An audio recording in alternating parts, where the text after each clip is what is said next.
This is Bell, getting beaten up by his brother Zane, because he's the only one in his family who doesn't have a divine weapon. For a noble bloodline famous for slaying gods, not having that power is a huge disgrace. His younger sister tries to help him, and the other sister put her flat on the ground. A few days later, he got kicked out of the house for still being useless. But stories about weaklings rarely end like that. One day, he finally managed to come back and went straight to the room of Sarah, the only one who tried to help him in the past. With his face full of tears, he apologizes for not having protected her and hugs her like she came back from the dead. She was completely lost, didn't understand a thing. The piece ended when Zane barged into the room with a smirk on his face full of arrogance, looking for a fight like he always did. Our boy was just like Sasuke Uchiha, not showing any reaction at all. Zane asks if he wants a taste of his punch, and the boy simply told him to try it. The Wish version of Gojo Satoru felt challenged and tried to land the hit, but Bell was faster and struck first. The older brother goes down and gets back up full of rage, immediately pulling out his divine weapon against Bell, who was unarmed.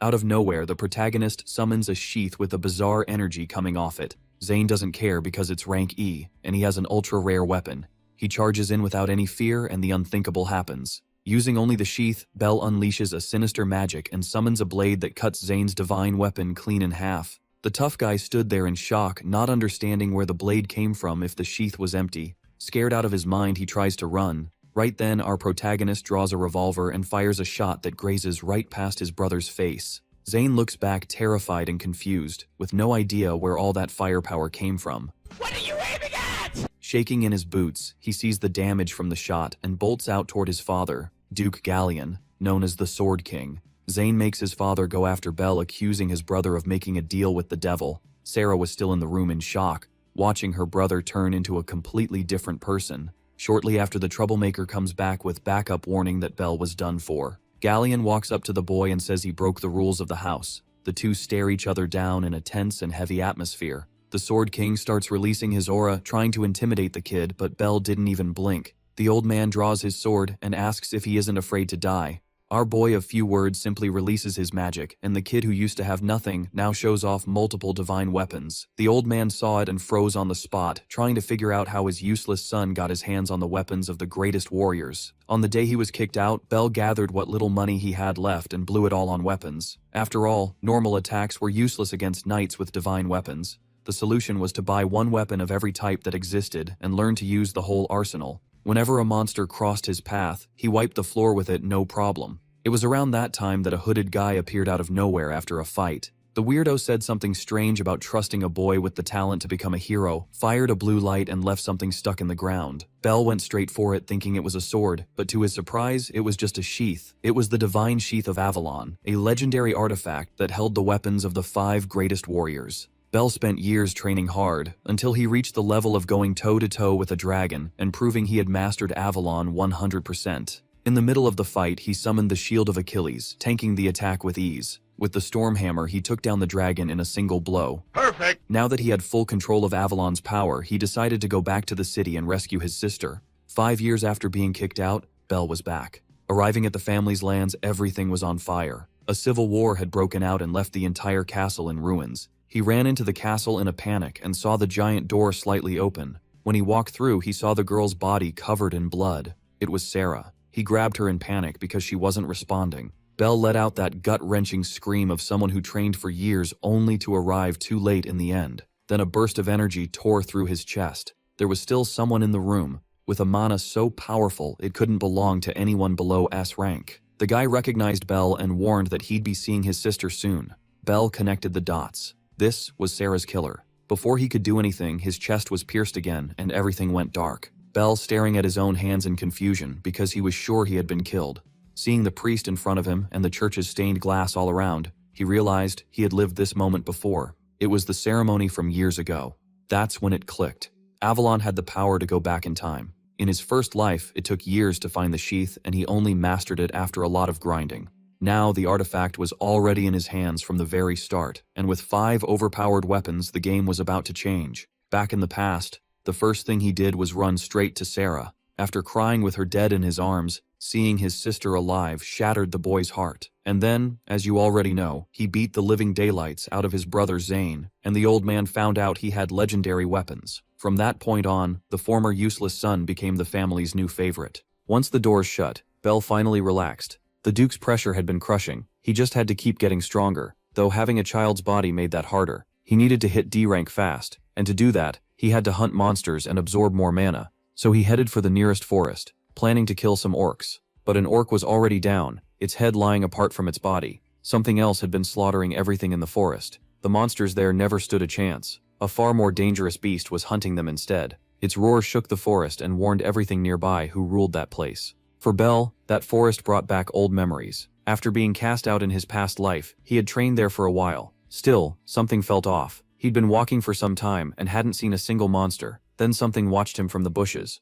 Soon he found the orcs, or what was left of them. Their bodies had been torn to pieces. It was brutal and completely strange. While he tried to figure it out, a terrifying sound suddenly rang out. Bell spun around, just in time to block an attack already coming at him. The impact was stronger than his own power and sent him flying. This was the last thing he wanted to run into. It was Fenrir. That explained the empty forest. A D-rank monster like this had scared everything else away. Bell barely had any mana left, and was only around E rank. If he could have escaped right then, he gladly would have.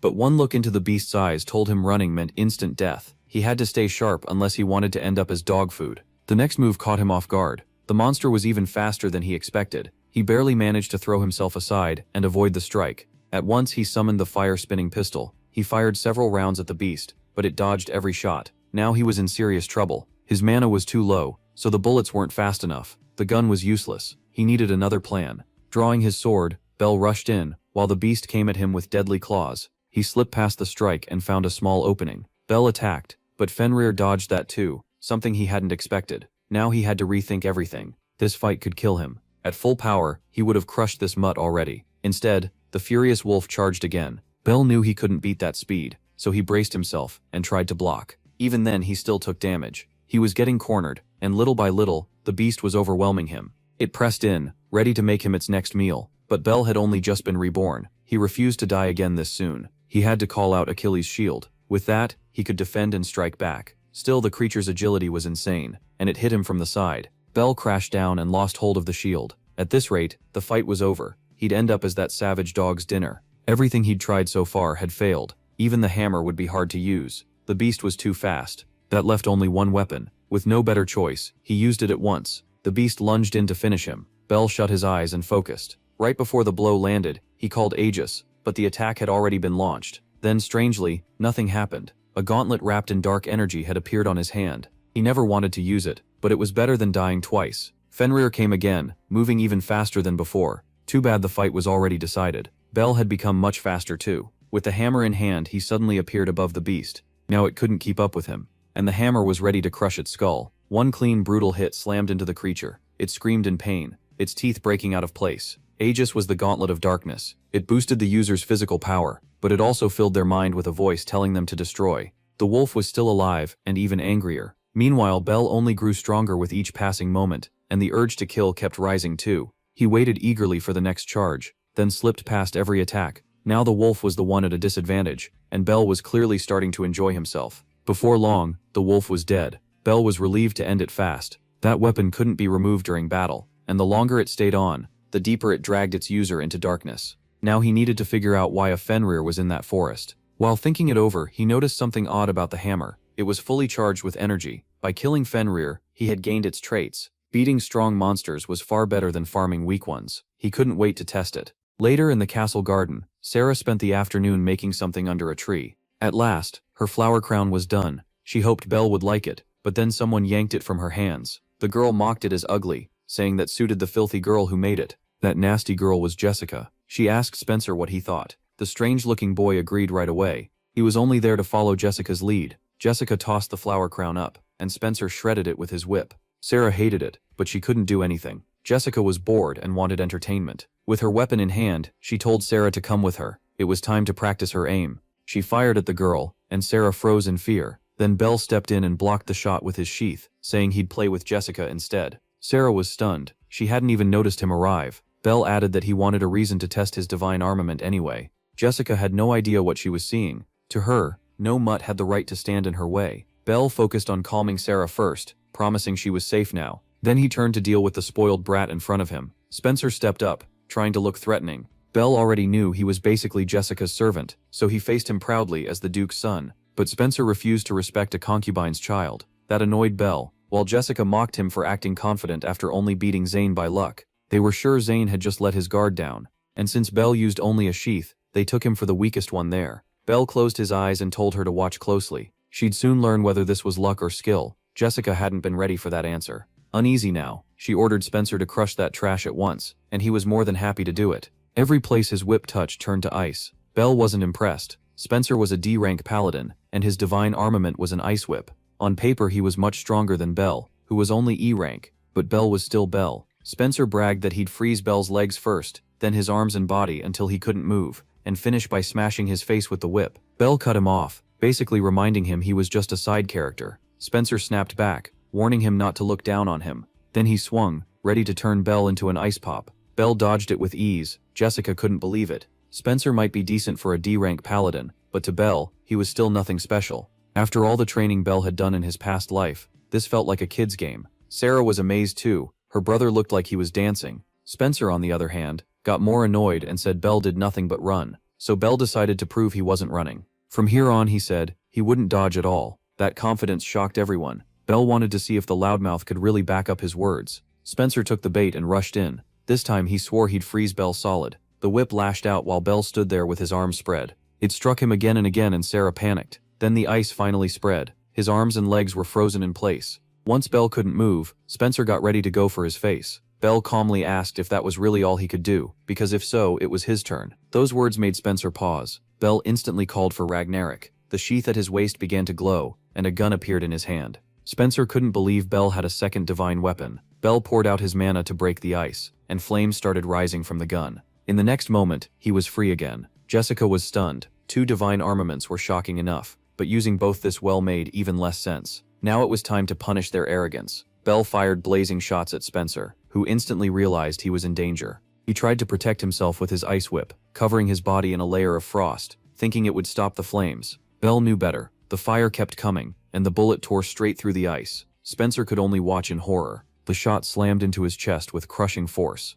It didn't pierce through, but the damage was huge. He dropped to the ground as Jessica stared in shock. That mud attack shattered the ice and dropped a D-rank paladin. Jessica was only E rank, so she knew she stood no chance. Belle turned to her. He told her it was over. Jessica called out her divine armament. She warned him not to come closer, but her fear was so bad her hands shook around the weapon. She fired again and again and missed every shot, then begged him to stay back. Even then she couldn't move right. Her legs gave out, and she fell from sheer fear. Belle stopped in front of her. Jessica only grew more terrified. The boy standing there could kill her if he wanted, but instead he gave a firm warning. Never mess with Sarah again. She couldn't even answer. The only thing left was to run while she still could. Sarah rushed over to her brother, hugely relieved. She asked if Spencer's whip hurt him, but Belle brushed it off and called the guy pathetically weak. When Sarah praised him, Belle said he only got stronger so he could protect her. Then she showed him a new flower crown to replace the one that got ruined. She set it on Belle's head and thanked him for always protecting her. It was a simple gift from his little sister, and Belle swore that one day,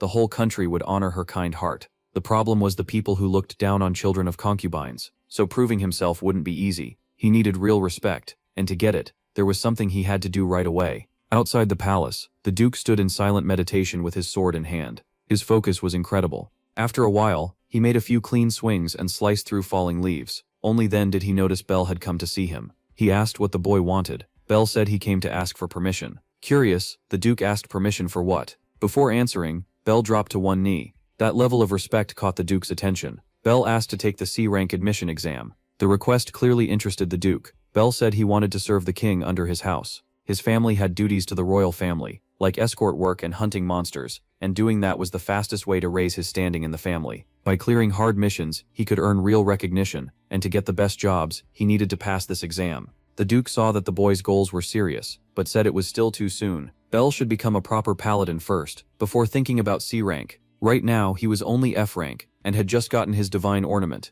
The Duke told him to aim for E-rank first. What he didn't expect was Belle pulling out a fang and asking if this changed anything. The Duke recognized it at once. A Fenrir fang. He immediately asked where Belle got it. Without a word, Belle showed one of his divine weapons. The hammer crackled with heavy lightning. Belle casually admitted the fight was a little rough, but he still managed to tame that stubborn mutt. Seeing the lightning around the hammer, the Duke realized Belle could already use attributes. He'd even beaten a D-rank beast. That was enough. Belle had earned a shot at the C-rank exam. The Duke agreed on one condition. Belle was not allowed to disgrace the duchy. Full of confidence, Bell thanked him and promised he wouldn't. At the test site, he found a crowd of applicants waiting. T rank was a huge wall, and most people never got past it. The young boy quickly drew attention. Most of the others were adults, while he was still just a kid. Still, Bell walked straight to the front desk. The attendant asked who he was, and whether his father came with him, then stared when Bell said he was here to take the exam himself. She told him to come back when he was older. Bell asked her not to treat him like a child. He was a paladin too.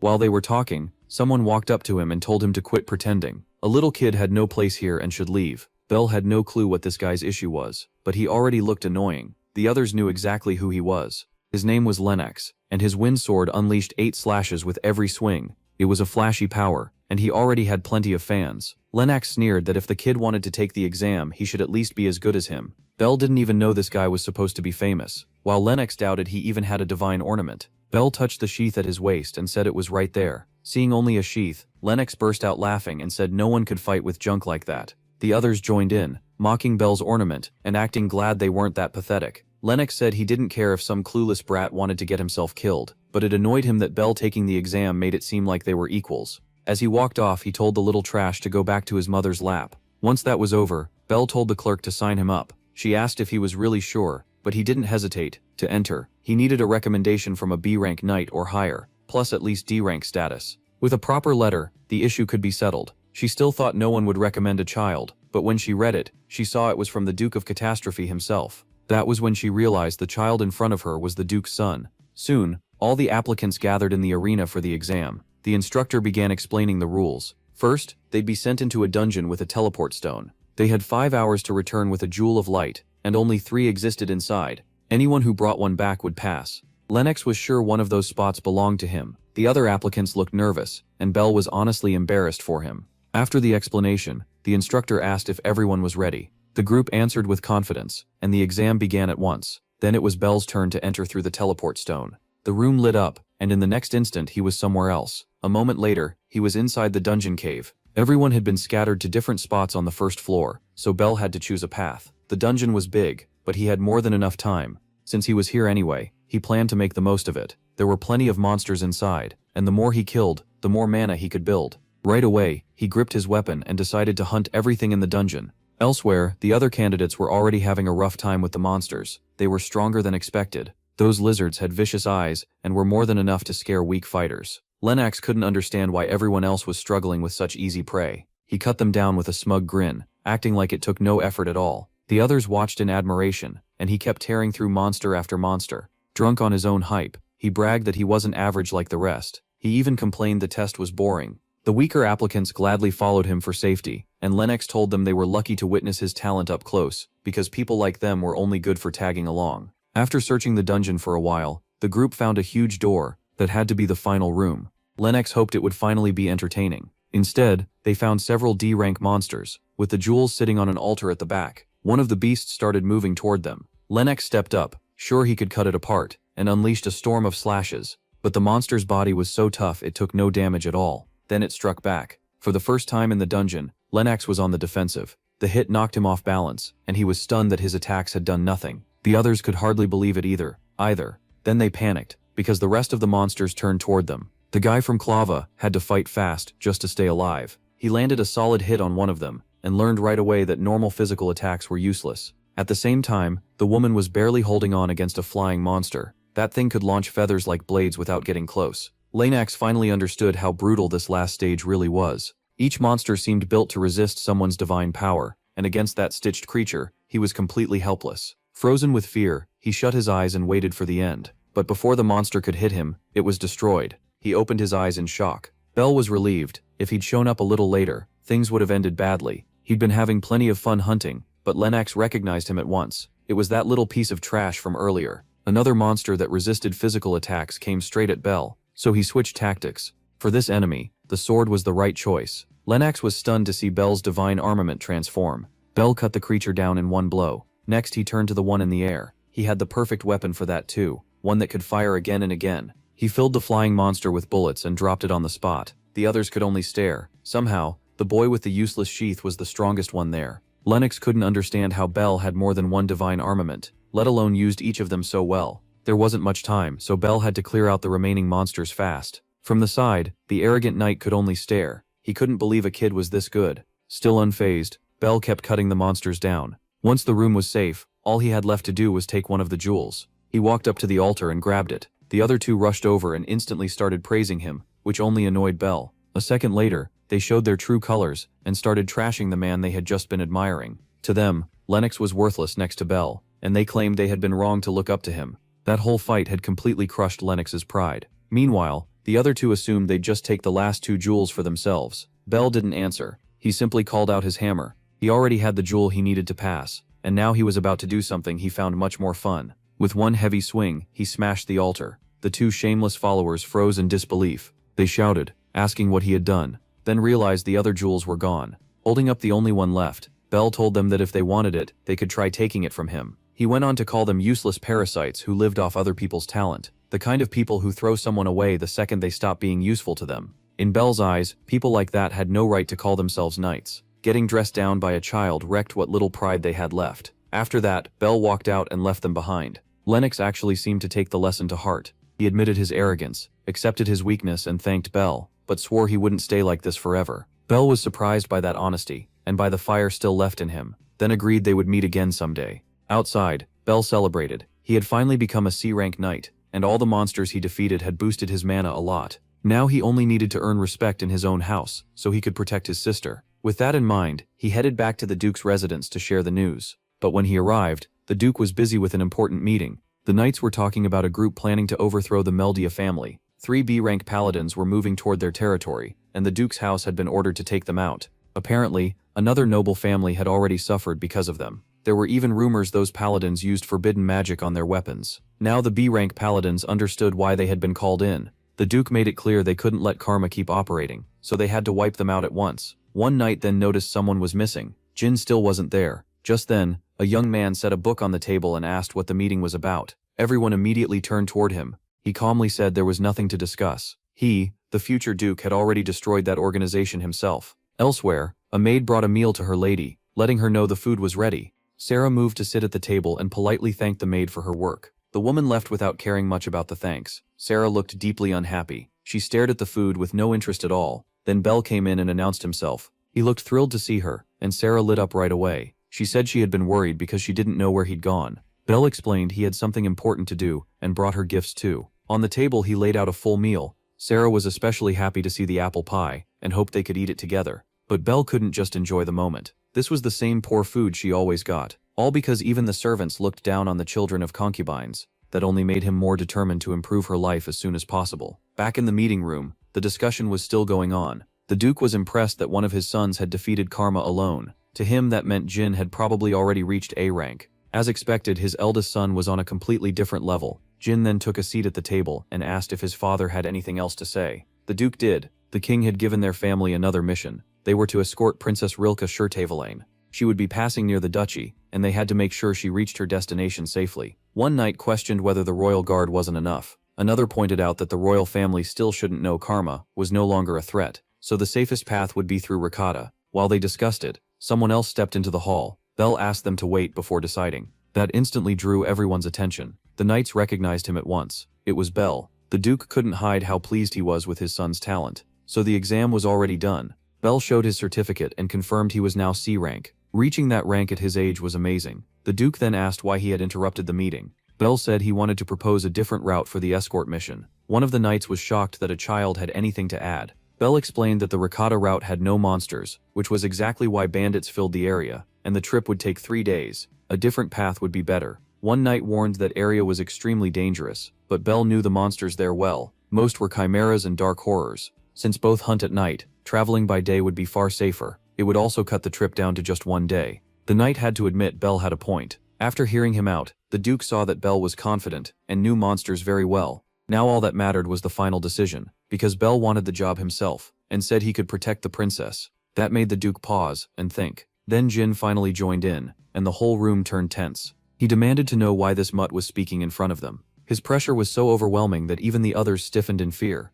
Bell had almost forgotten how frightening his older brother's presence was. Even so, he refused to back down. He brought out his divine armament and said he was completely serious, promising he could escort the princess safely no matter what happened. Curious, Jen asked if Bell thought he could stop him. Bell answered that a knight stands by his word. Jin snapped at him and told him to shut up, acting as if Belle's words were an insult to him. Then Razor, Jin's secretary, and likely a B-rank paladin by now, stepped forward. Jin, clearly interested, ordered his secretary to test Belle. Razor summoned his divine armament too, ready to put the boy down. He intended to teach this child a lesson, the son of a concubine. Even without moving, Belle stayed sharply aware of everything around him. The secretary moved in, ready to strike first, and Belle realized this would be much harder than he expected. Still, he blocked the attack cleanly, which even Razor found impressive. Jin also seemed pleased by what he saw. Belle was fast, but it was still far too soon for him to beat a B-rank paladin. Then the Duke spoke up firmly, and ended it. He declared that Belle would handle the escort mission. Razor asked if the Duke was really serious.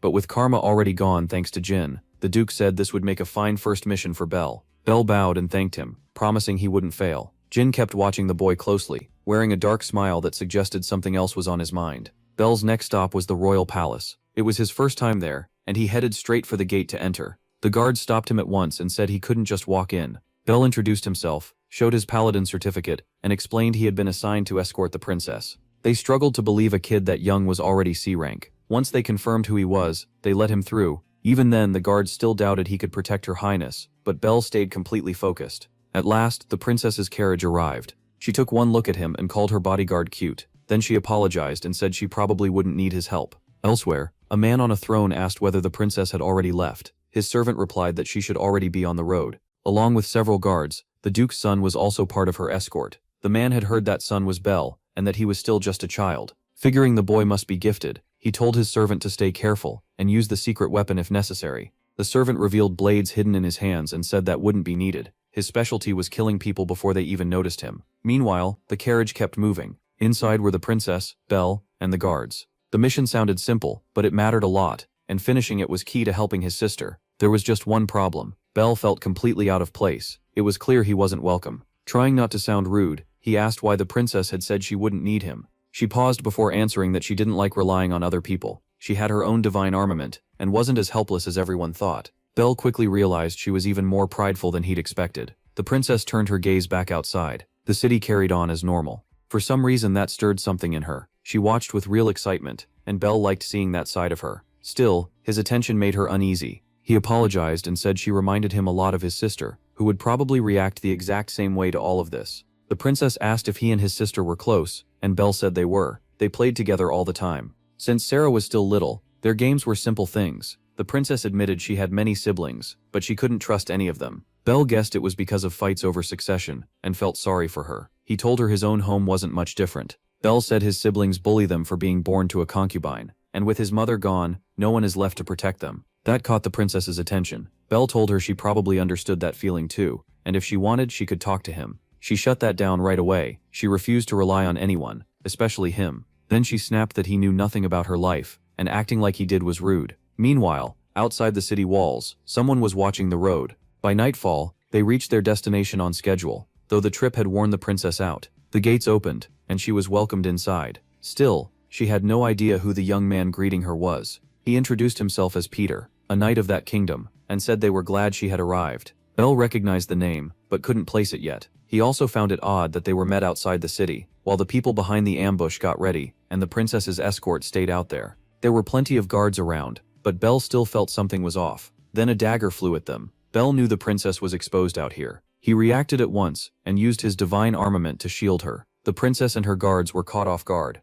An assassination attempt had started, and she was clearly the target. More daggers came flying in, enough to turn this into a real crisis. Peter stepped in too, using his sword to block the attack. He declared that nothing would happen to her. Watching him fight, Belle guessed Peter was at least level B. The assassins had to retreat before finishing the job. Peter sent his knights after them, and ordered the princess taken inside. Belle was left outside as she was escorted away. Before going in, she glanced back nervously. Once inside, they told her she was safe, but she insisted she could protect herself. As one knight promised to guard her, his throat was suddenly cut. The princess froze in horror, and then the truth hit her. Peter was the one who did it. Now she understood the real threat had been beside her all along. Peter stared at the fallen guard. That man's death had meant nothing. The princess had no idea what would happen next. Peter calmly told her she would be dead in a few moments. For all her talk about defending herself, she couldn't do anything. Peter closed in on her slowly. She was so scared that she couldn't summon her divine armament. With a sick grin, Peter dropped any act he had left. Now the princess truly needed someone to save her.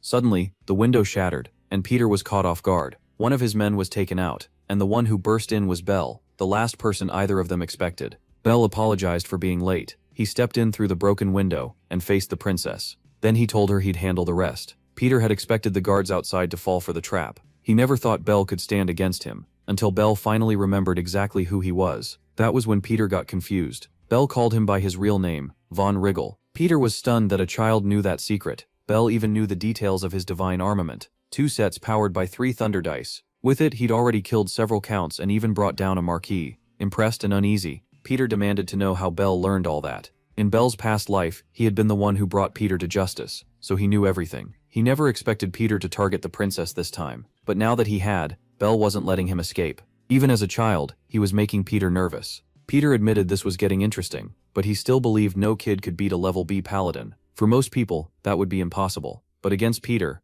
Belle had no doubts at all. Irritated by that confidence, Peter swore he'd make Belle regret it. Belle already knew Peter's first move would be to throw his weapons, and right on cue, Peter launched a spread of daggers. Belle avoided every one of them with ease. He was ready because he knew a hidden follow-up was coming, a diagonal slash from the right. Peter was shocked that none of his attacks had landed, but Belle already knew he'd try to strike from behind next. His hand was already set to summon his divine armament. The sword came out in time, and Belle blocked the sneak attack. He knew Peter's whole pattern. Peter couldn't understand how this brat was keeping up with his speed. Belle told him he could end this whenever he wanted, so if Peter valued his life he should surrender. That only made Peter furious. Feeling mocked, he vowed to cut the boy to pieces, but his rage made him easier to read. He swung again and again, yet every strike missed. The princess was amazed. Belle looked small, but he was handling a killer like it was easy. He shut down every attack. Watching him, the princess realized she had misjudged him badly. Then the ring on her finger started to glow. Belle had run out of patience and said he'd finish this now. His next strike landed cleanly.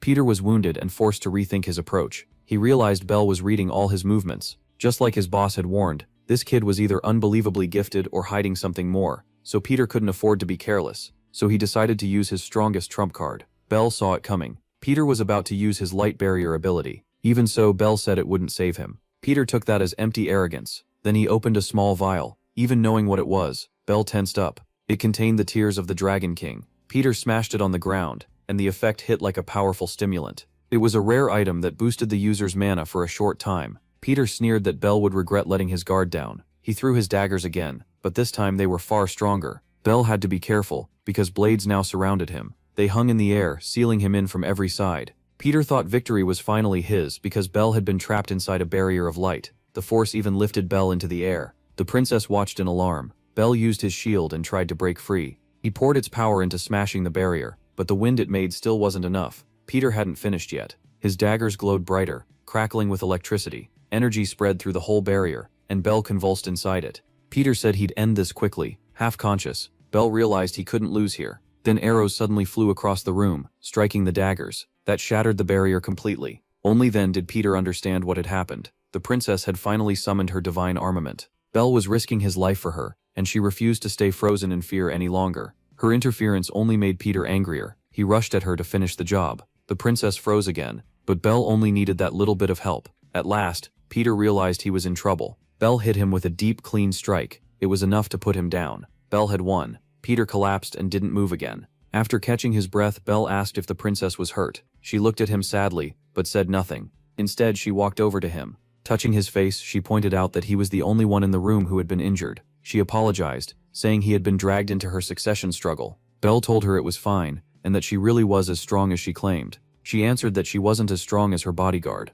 Grateful for everything, she promised that if he ever needed her, she would stand up for him. Belle knelt and thanked the princess. She looked at him with clear admiration. Then she removed the ring from her finger and gave it to him as a sign of thanks and friendship. Belle knew exactly what it was. That ring was no ordinary gift. At last, the mission was over, and no one had died. Back home, Belle was brought before the Duke. The Duke heard the full report about the escort mission. Belle said he had completed it successfully, but the Duke could tell there was more to the story. On Belle's hand was the Ring of Solomon, a gift from the princess as proof of her trust. It was one of the royal family's treasures, a powerful mana artifact. The Duke could hardly believe Belle had received something so valuable, and now he seemed even more impressive than before. The Duke couldn't hide how pleased he was. He told Belle that he would be enrolled in Athens at once. Belle hadn't expected that at all. Athens was an elite academy for paladins, reserved for nobles. Most of Belle's family studied with private tutors instead, By tradition, only those with a real shot at inheriting the house were sent there. That meant Bell was now part of the race to become heir.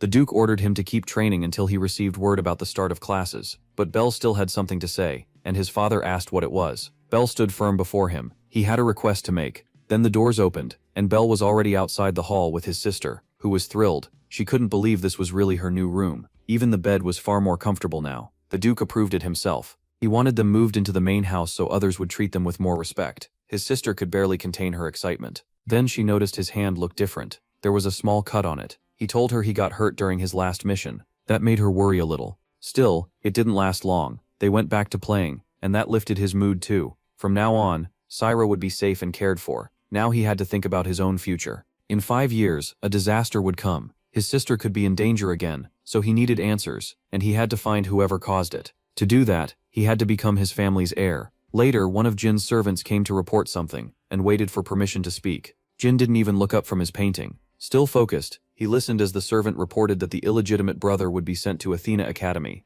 No one had gone there since Jin himself, so the servant thought they should get rid of Bell right away. Jin wasn't interested. He finally set the painting aside. For now, he said, his brother wasn't a threat. In fact, Bell getting stronger would help him. There was something Jin enjoyed far more. The servant looked confused. Jin showed his true twisted nature. He liked crushing people only after they'd fully grown. So everything would happen the way he wanted. Even after hearing that, the servant still thought it was dangerous. Bell already had several divine weapons, and had beaten a level B paladin. Just to be safe, the servant felt they should strike now. At that time, Bell was outside training. He wanted to sharpen his special abilities before entering the academy. The problem was that he needed to hunt a lot of monsters to do it. Then, in the reflection of his sword, he spotted Jin's servant coming his way, and stayed on guard. The man approached and spoke politely. That was the last thing Bell expected from someone on the other side. Since he knew exactly who the man served, Bell asked why he was there. The servant said he came to apologize for what happened before. Pointing a blade at one of the Duke's sons had been disrespectful. For a second, Bell wondered if the man might actually be decent, and told him not to dwell on it. The servant thanked him for being understanding. Then he said there was something else. Bell kept his sword in hand. The servant asked if he wanted to join a monster subjugation mission. It was an odd offer. He explained that Jin and the other paladins were busy with something else. After seeing Bell's skill, he said he wanted to help him improve. The invitation felt suspicious. Bell couldn't simply refuse, but he knew he had to stay careful. Even so, he accepted. The servant thanked him warmly, all while planning to kill him on the mission. Bell asked where they were headed. The answer was a remote place called Ika. Bell knew exactly what that meant. He had almost forgotten, but that place was perfect for a special way to raise his mana. Ambrosia was a rare item that could permanently increase it. Soon the carriage left for the monster hunt. Inside, Bell looked forward to killing monsters, and maybe finding Ambrosia too, but that wouldn't be easy. To get it, he had to enter a hidden dungeon. Luckily, he knew where one was. It would appear near the city called Ethica. By the time they arrived, it was already night, so they needed a place to stay before the servant gave the details. Their target was a group of leviathans. Several had been reported in the area, and they were level C monsters.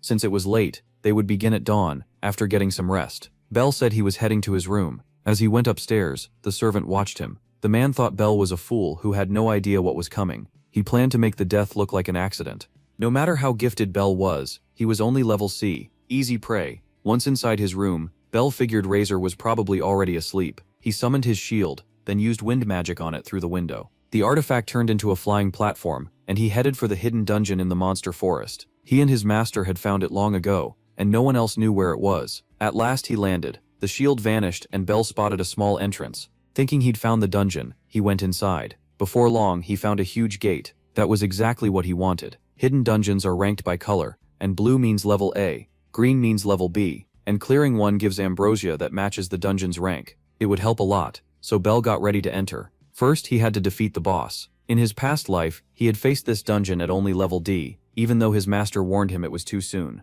Even now, it might still be tough, but fear wasn't enough to make him turn back. He reached into the gate. As he stepped through, one thought stayed in his mind. He had to get stronger fast. Inside, he was already fighting the first monster. It didn't seem that hard at first. Bell watched the Phantom Knight closely. It was ready to rush him again. Its attacks were fast and sharp, but Bell kept blocking them. While defending, he found an opening and struck when the knight was exposed. Still, the hit wasn't enough. Instead, the impact threw Bell backward. He needed another weapon, so he pulled out the hammer. He landed a solid blow with it, yet the creature took no damage. Normal attacks couldn't break that armor. He had to change tactics. Switching back to his sword, he made the blade shine. This time he attacked with magic. The blows connected, but the armor still wouldn't break. He'd never fought anything like it before, and being only level C made it worse. The Phantom Knight pressed him again. Cornered, Bell had to come up with something fast. If that armor was so strong, then it had to have some weakness, and Bell thought he'd found it. A bullet coated in mana should work. He added Fire Spitter to the attack, and started charging the shot. The Phantom Knight kept closing in. Only 2 seconds left. The enemy moved into striking range. Right before it could hit him, the charge finished. Bell fired at the armor, and this time it worked. The blast shattered the armor. The creature dropped, defeated. Bell fell too, knocked down by the recoil. When it was over, he let out a long breath. So that was the weakness. A magic attack, strong enough to punch through. Without a divine weapon like his, he would have been in real trouble. If even this was so hard, the boss had to be terrifying. Still, hidden dungeons were worth it, because the monsters could drop rare items. One potion restored his stamina and mana, so he drank it right away. Then he kept moving. He pushed forward, taking down every monster in his way, until he finally reached his goal. Behind that giant gate was the strongest enemy. Bell didn't know if it would be a demon or some huge serpent, but he was about to find out. He stepped into the final chamber. It felt like an arena. Then he heard something. A knight-shaped shadow appeared, and Bell's body tensed up at once. The pressure was crushing. The monster in front of him was clearly on another level.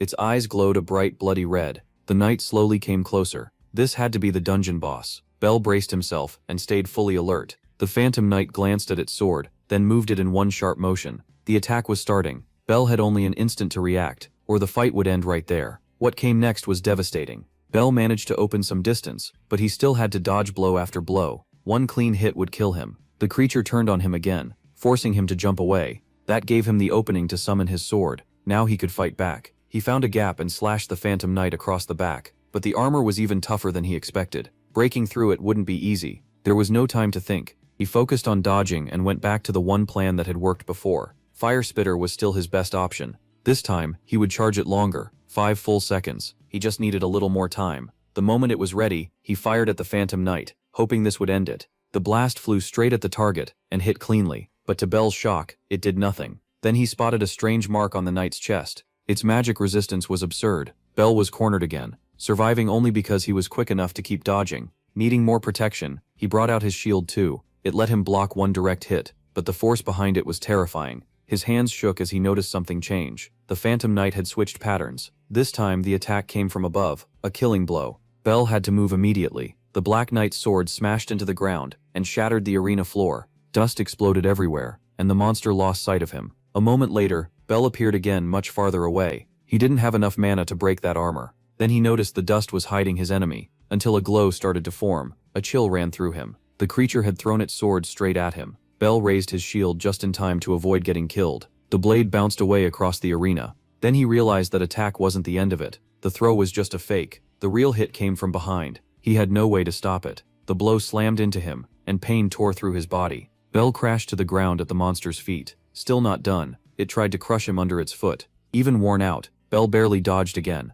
The only reason he could still move was the elixir. Without it, he would have already lost, and now he had nothing left to depend on. Meanwhile, the creature had recovered its sword. With no clear way to win, Bell decided to gamble. His shield was the heaviest thing he had. That gave him an idea. If he used wind magic, he might be able to throw it hard enough. For once, the shield became a weapon. In fact, it was now his strongest projectile, but his plan almost failed. The Phantom Knight dodged in a way Bell hadn't expected, and now he was left completely exposed. Nothing remained to stop that sword. Trapped, Bell knew he couldn't dodge this one, and with his shield gone, there was nothing to protect him. His only hope was for the shield's path to change somehow. Then, to the creature's surprise, the shield curved back and struck it. That gave Bell just enough time to slip past the blade. He rushed in at once. This time he changed his approach. Using his hammer, he aimed to finally break through its defense. The Phantom Knight saw it coming, but it couldn't evade. The hit landed with crushing force. The creature dropped, and Bell stood there panting after the brutal fight. Throwing the shield had been a huge risk, but it worked. Now he just had to stab whatever was inside that armor. But he hesitated too long, and the knight rose again.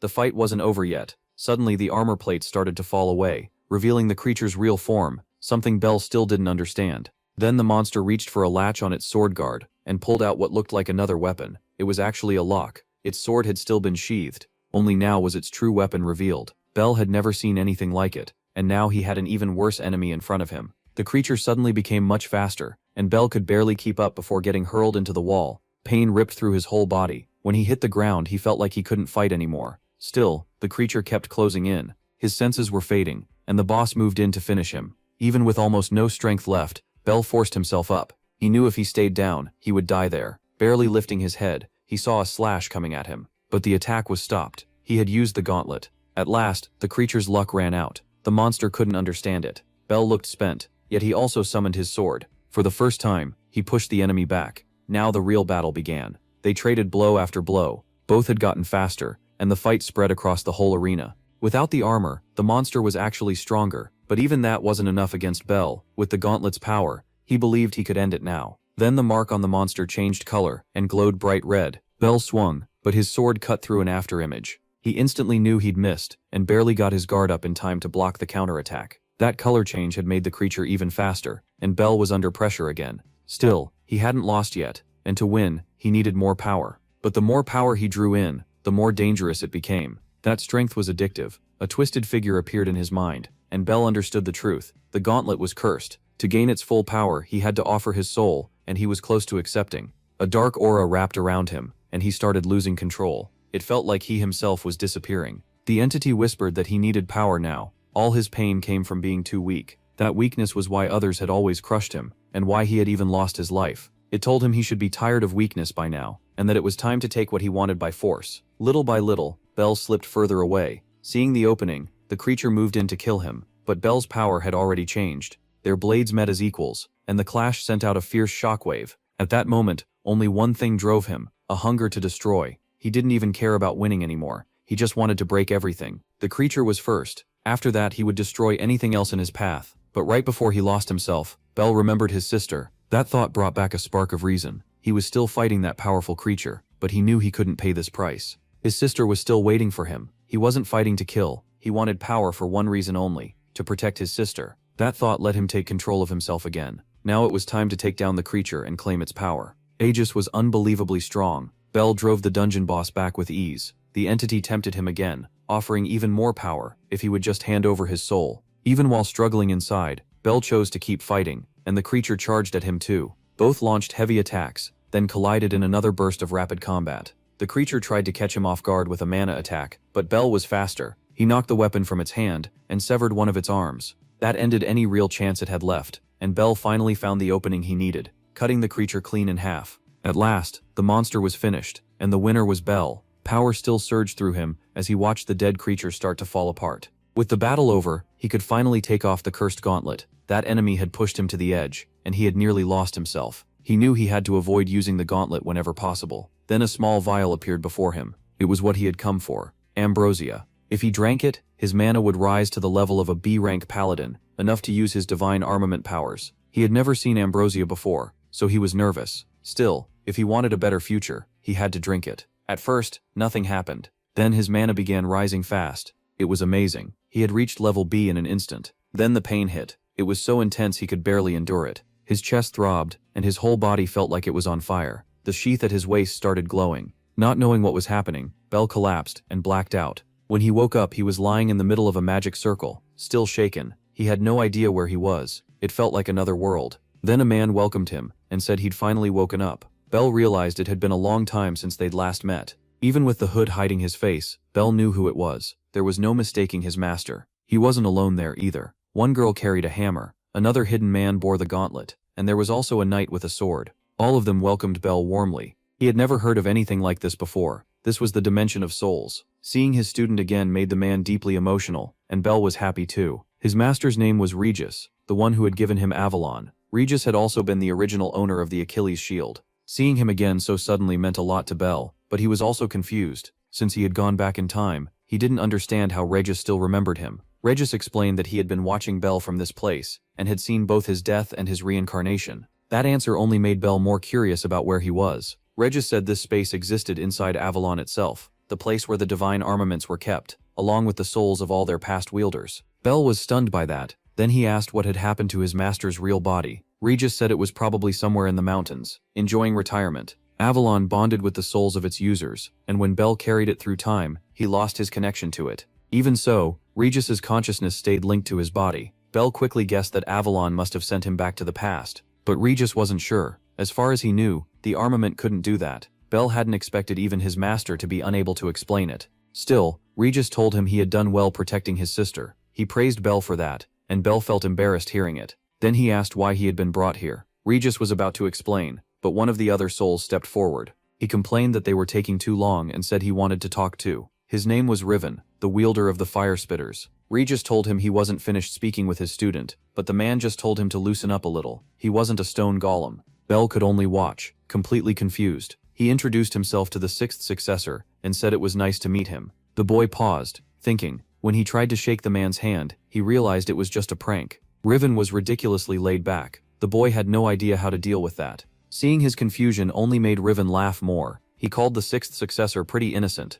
and then Charlotte stepped in. She pointed out that the newcomer was still getting used to everything. Riven brushed it off as a harmless joke and asked if Haru agreed, but Haru was far too shy to answer. Even as the fourth successor, he quietly begged them not to talk to him, while Charlotte reminded everyone that Riven loved messing with people. Riven told her not to get so worked up, joking that anger would ruin her looks and give her wrinkles. Charlotte was not amused at all. Their master tried to calm them down, but Charlotte clearly wasn't happy with Regis's attitude. Before she could fire back, Riven kept goofing around. For the boy, it felt strange seeing his master act so relaxed. That only proved how impressive his predecessors really were. He had already heard they were legendary heroes who fought evil. Then the swordsman told everyone to focus, and Adam, the first successor, said this meeting had a real purpose. They had called the boy into that dimension to warn him. Hearing that, he asked what the warning was. The sixth successor needed to learn how to use his divine arms properly. That caught him off guard. When divine arms are fully awakened, they release huge amounts of mana. If he unlocked that power now, his body might not survive it. That was why he had been in so much pain. He needed to wait until his body matured before opening that power. But the boy couldn't afford to wait. He was sure he couldn't stop now. He needed every bit of strength he could get to protect his sister. Adam saw that he wouldn't back down, so there was only one way to settle it. He decided to test him by crushing him on the spot. Adam moved so fast the boy had to react at once. Then he realized Adam was already behind him. The blow from the flat of the sword hit him. Adam wanted him to understand that he was still too immature. But he hadn't expected the strike to be blocked. That made Adam reconsider. The boy had grown a lot through his recent battles. Maybe he really was ready. Still, he should start by mastering the sword first. All the successors had been waiting for this. The boy asked if that meant Adam had finally accepted him. Adam said yes. If he limited himself to one power, he might be able to handle it. So he gave him permission to unlock Caliburn's B-rank abilities. The rest, including the A-rank powers, would come later. And those abilities were on a whole different level. The boy said he'd unlock them right away. Adam seemed to like that determination. Riven, still joking around, wished number 6 good luck. All of them hoped he would be able to protect his little sister. Even the quiet young man was watching over him. They would all keep an eye on him from the shadows. Now it was time for the boy to return to his body. He woke up in the dungeon. The pain was gone, but a strange feeling remained. And as he sensed the sword's power, he couldn't wait to test it on the monsters. Frugga already knew what that sword could do. To reach the monsters, they had to travel by boat, and midway through the trip, the young man warned that leviathans would show up soon. That meant it was time to get ready for a fight. What he didn't know was that everyone there was plotting against him. Even the barber was part of it. The job already felt off to the boy. Why send a B-rank knight to kill C-rank creatures? And why would that knight need help? Something was clearly planned, and he knew a surprise attack would be dangerous. So he kept watching the man without letting his guard down. They were told they were getting close, but the area was still too calm. Then he noticed the young man had drawn a knife. The protagonist gripped the oil tightly. After cutting his own arm, the man said they first needed to lure the creatures in. He used his blood as bait, saying it would drive them wild. He was right. One creature appeared almost at once, and then several more followed. Far more than they had expected. Since they were only C-rank monsters, the protagonist suggested splitting up to protect the boat. But the other man refused to leave the boy alone. Already suspicious, the boy asked why. That's when the man finally showed his true colors, and made it clear the boy was the target. He attacked immediately. A whip wrapped around the protagonist's leg, and he knew right away he was in trouble. The one who snared him was one of the boatmen. Then the man pulled back his hood. He kept the whip tight. It was Spencer, someone the protagonist knew well, and the other young man urged him to finish the plan. Using brute force, Spencer lifted the protagonist into the air. With one leg frozen, there was no way that would end well. He was hurled straight into the sea, and Spencer still wasn't done. He used his power to spread the ice even more. That made it much harder for the boy to get back to the boat, and then the ice started sinking with him. They expected the creatures below to finish him off. As far as they were concerned, he had already fallen in battle, and the monsters would make sure he stayed down. The boy desperately needed air, and to get back up he thought of using his shield. Since it could create wind, it might get him out, so he used magic to make air. Using the inside of the shield, he managed to catch his breath. He never expected those two to team up and betray him. He had been wary of Razor, but he hadn't known there was another traitor too. The surface around the boat was frozen, and that wasn't even his worst problem. Too many monsters were circling nearby. First, he had to deal with his trapped leg. His shield should be enough to smash the ice. At last, he broke free, but his ankle was hurt. It must have happened when the whip cut into him. The monsters smelled his blood, and he instantly summoned his sword. He was outnumbered, but this was also a perfect chance to train. It was his first major test since being reborn, and now he could finally use the ability he had just gained. He aimed at one of the creatures first. The sword began to shine. A blast of energy shot out, and more swords of light formed around him, wiping out the threat. It had been a long time since he used this power. He called forth the Starblade formation. Now he could finally enjoy the hunt. More creatures rushed at him, but the flying swords cut them off. They shot straight toward their targets. This was Caliburn's true power. It could summon shining swords that flew on their own and cut just as sharply as the real blade. Before long, the creatures would be wiped out. Things weren't easy on the surface either. They were still trying to kill the monsters while using the frozen water as footing.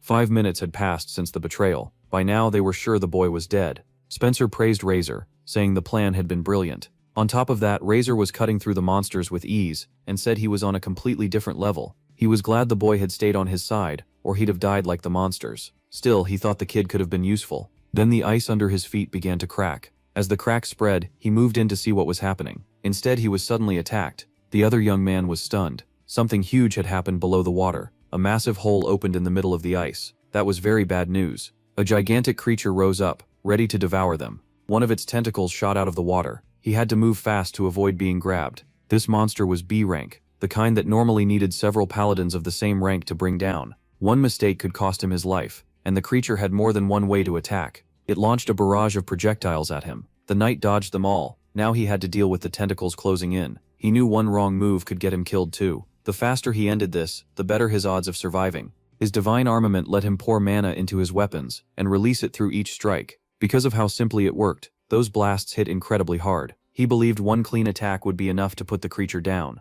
but the monster was smarter than he thought. The knight finally unleashed his strongest blow, landing it right on the beast, but the result was nothing like he expected. The creature had blocked the hit with the body of another monster. That made the fight even worse for him. Now his enemy was completely enraged. His life was truly on the line. He had to fall back to the boat. With the ice shattered, he had nothing left to stand on, and no way to close in on the creature. And now all the other monsters in the water were another problem. They started leaping onto the boat, trying to kill everyone aboard. That forced him to focus on them. Because of that, he didn't notice a tentacle coming until it slammed hard into his face. His weapons were not made for fighting many enemies at once. Worse, the battlefield gave him no advantage, and he couldn't just abandon the boat. He looked out as more monsters gathered around them. The longer they stayed there, the deadlier it became. But even more shocking than the monsters was what appeared next. The protagonist rose from the water, even though everyone thought he should have been dead already. But then he came soaring in on his shield, cutting down more monsters. The protagonist noticed the deceiver was in trouble, and Razor just wanted to know how the boy was still alive. Even after being tricked, Bell still chose to help. Razor, though, had no faith in him. To him, that giant beast was a B-level monster, far beyond what the boy could handle. But Bell was ready to prove him wrong. The closer he moved in, the more tentacles came at him. Still, he wasn't going in blind. He was using Caliburn's power. The floating blades cut down every tentacle in his path. Watching this, Razor could hardly believe Bell had mastered his weapon's special skill. That kind of power should have taken far longer to control. Bell declared that he'd carve the monster up and feed it to the fish. The creature answered by getting ready to fire again. It launched blasts of water, but Bell never panicked for a second. If those attacks landed, the whole boat could be wrecked. So Bell prepared his answer. He changed the shape of the light blades, drawing them all back into the main sword. The scattered swords fused into one glowing blade, strong enough to fire a focused beam of energy. The monster's attack slammed into Bell's counter, but Bell wanted this win more. His strike pierced straight through the creature's body, and he flew past as the blades carved through it. At last, the monster was beaten. After that hit,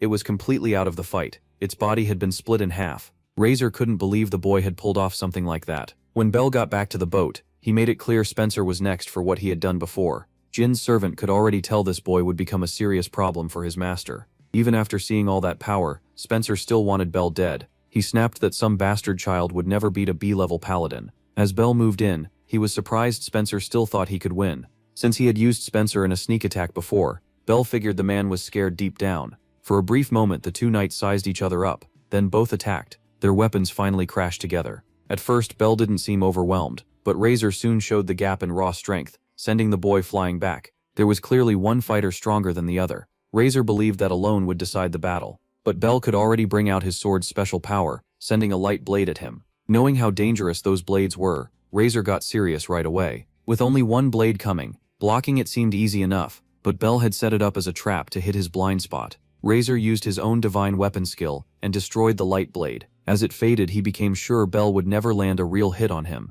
So far, the fight looked even, but taking down a B-level paladin was never going to be simple. Bell's mana was draining fast from all those skills. That left him with just one last sword. Razor's experience told him the boy couldn't keep using that power forever. It came with a cost. So he charged in hard, trying to finish it. His first strike missed the way he wanted, but the next blow and follow-up combo landed cleanly. Bell's body was still young and not fully developed, so it couldn't take that kind of hit. The strength gap between them was becoming a huge advantage. He could have used ages to end it, but he was afraid of getting trapped in the darkness. So he changed weapons instead, firing shot after shot at Razor, who dodged every one of them. That was exactly the opening Bell had been waiting for. Razor caught on to the plan and thought Bell didn't have the speed to make it work. What he didn't expect was the next move. Using the recoil from those shots, Bell closed the distance even faster, making his slash land sooner. He nearly took Razor's head off, but only managed to make him even angrier. Seeing that rage build, Bell knew his plan was working, because the last light blade struck while Razor was off guard,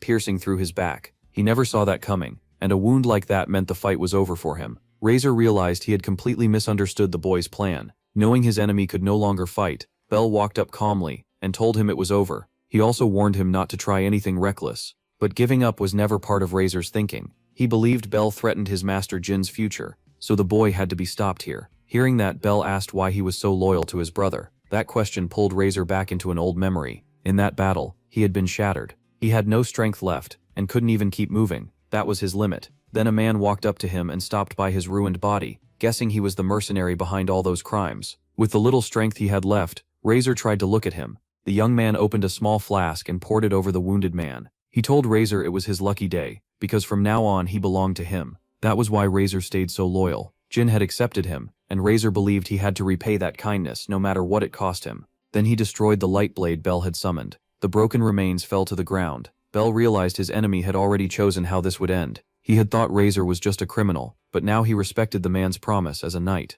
From here on, they would fight at full power. Razor was still burning with anger and ready to keep the duel going, but Bell had seen that ability before. It was powerful, but it needed time to charge, so Bell decided to strike first. He launched the attack right away. As Bell closed in, Razor was caught off guard by a sudden move. His opponent's knee slammed into him, and he realized he'd been fooled by a monster. Now, he was on the edge of defeat. Pulling himself together, he warned that it still wasn't over. He had saved one last chance. A tiny sword fragment was still there, and it slashed across Bell's back from end to end. That final hit left Bell unable to move. Razor had thought he destroyed every blade, but sadly, he was wrong about that. Bell had only made it look that way. That trick was what let him build his winning plan. It almost felt like Bell had more battle sense than Razor, which made no sense. If Razor hadn't kept one last card, he would have lost for sure. Still, Bell beat Razor, a B-level paladin. That proved how much he had grown. The ship kept going until it finally reached the city on the continent. Stara was searching for her beloved brother, but she still couldn't find him.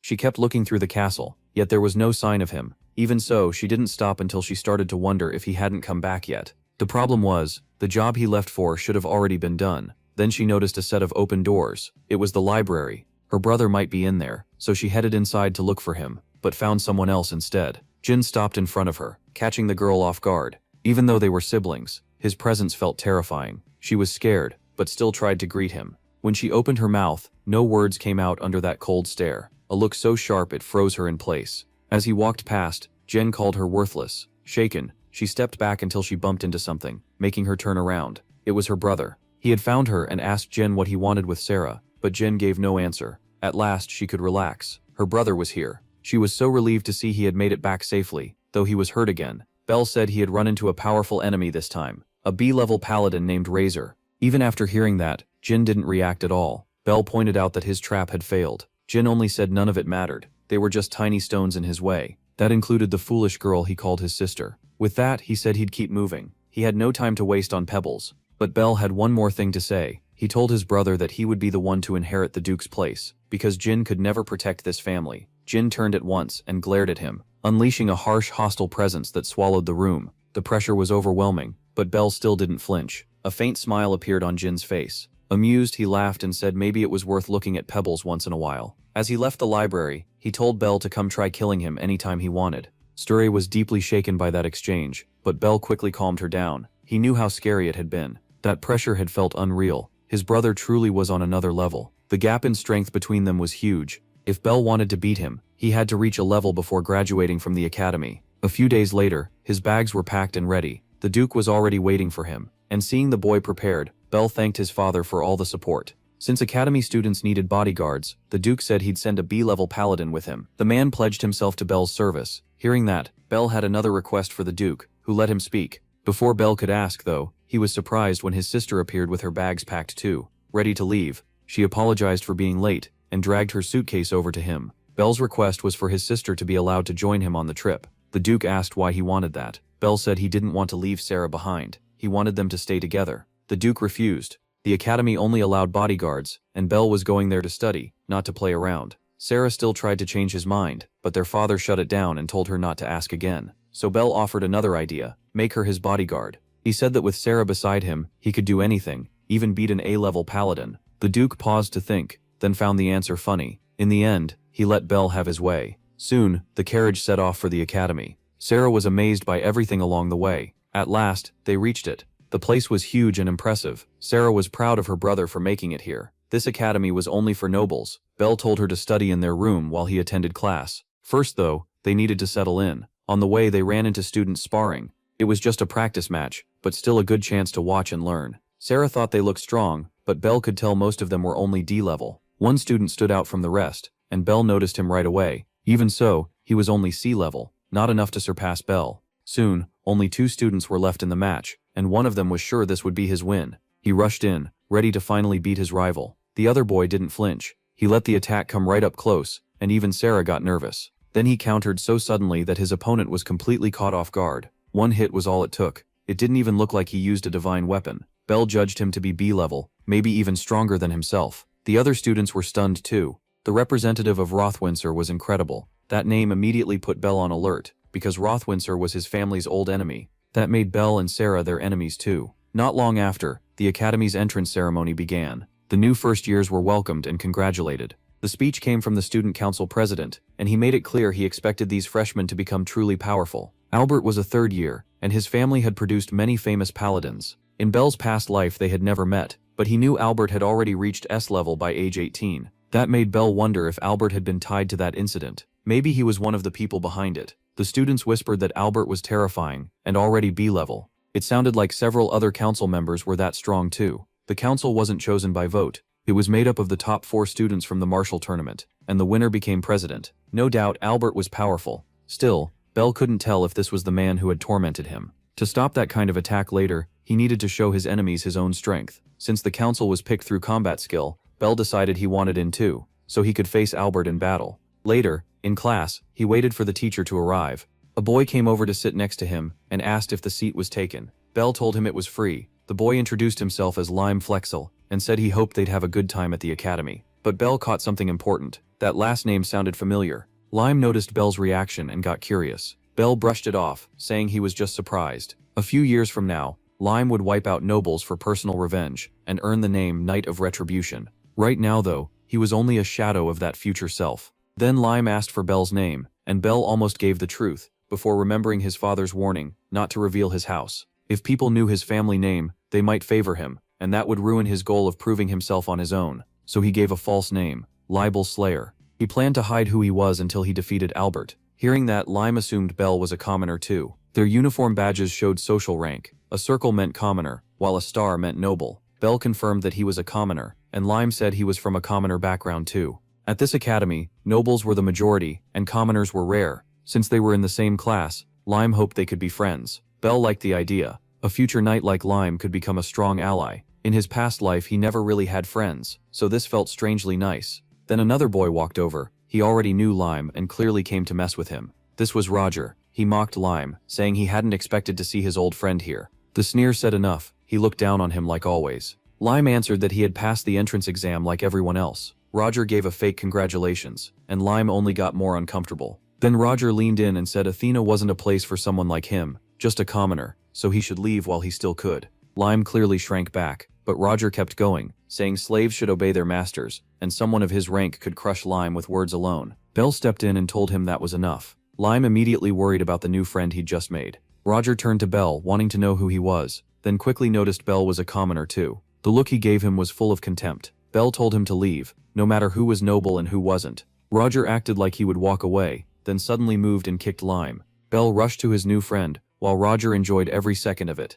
Bell called him a bastard, who had no right to call himself a paladin. If he was noble, he should be protecting commoners. Roger scoffed, saying the poor existed only for nobles to use. Bell shot back that his thinking was pathetic. A county could fall just as easily as a commoner. Roger looked ready to use magic and asked if Bell wanted to fight. His divine weapon was already in hand. Knowing this was going to happen, Bell told Lime to get back. He was about to summon his own divine armament, when Roger stared at it in surprise. Bell warned that he was about to beat some sense into him. But once Roger saw the sheath, he sneered even harder. He mocked it as a useless divine weapon that couldn't even kill a fly. Bell answered that if so, Roger must be worth even less than a fly. Furious at being talked down to by a commoner, Roger decided to end this. Bell was more than ready to see him try. By now the whole class was watching. Roger charged in, while Bell calmly prepared for the fight. He kept a close eye on his opponent's movements. Then a hand appeared between them, and a woman's lyre stopped the clash. The sound shook both of them enough to halt the fight. She told them not to brawl in class, and made them listen. Bell had no idea who she was, but she kept strumming the lyre. Then she introduced herself as Silpha. She was from the Helpage family, a marquis house above Roger's rank. Right then the teacher entered, and told everyone to sit down. Class was starting. The first lesson was a test of each student's power. Using their divine armaments, they had to attack golems, as if they were monsters. The first student rushed in with a sword and struck first, but the golem was too tough. He only left a shallow mark, and it healed at once. Bell noticed that right away. More students took turns attacking, but most were still only E-level and could barely use elemental damage. Then it was Lime's turn. Roger mocked him, saying his spear had no magic, and that he was probably the only F-level student there. Lime charged and drove the spear tips into the target, but like the others, he got thrown back. Roger laughed and called him useless for not being able to use magic. As Lime pushed himself up, Roger stepped forward to show what real power looked like. His divine weapon burned with a fire-like glow. Confidently, he attacked, and his scythe buried itself in the target, leaving heavy damage behind. Some students were impressed, and the teacher praised him as D-level. Roger clearly thought he was the best in class. Then it was the blonde girl's turn. She stepped forward at last, and began playing.